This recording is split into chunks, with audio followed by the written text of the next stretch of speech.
সে আমাদের সে কালো পাখি। কালো পাখি চলে যাইবা?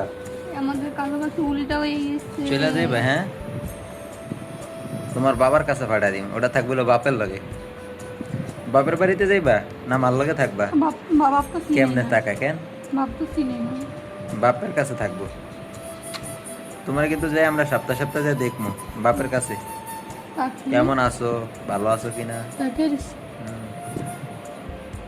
কেমন বুঝে লাগে যে কেমনে থাকে আরে রে। পশু পাখি যদি রাখার মতো সামর্থ্য হইতো তাহলে একটাও দিতাম না, সবটি রাখতাম। কেন দেখা যাচ্ছে আমাদের সব বুঝে। সব শুনতাস। চোখ আমার চিকচিক করে। হুম, কি পাখি? যেমন একটা আমরা শুয়ে দিচ্ছি, নরও না সরও না।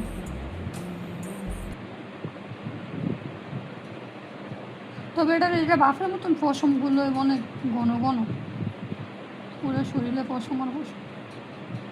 বড়। চোখ খোলো, খোলো চোখ, এক চোখ দে খোলো। কি এই যে চোখ খোলো। অভিনয় করো? কে জানি খাই উঠলো কোনায়। মনে হয় মায়া, মায়েরা তো ওয়েট এখন খাল্লো রে। মায়া আসলে খাটলো রে, মায়া আইছে। লাফের সাথে মায়া আইছে, এই যে মায়া আইছে। খাট না রে। হুম।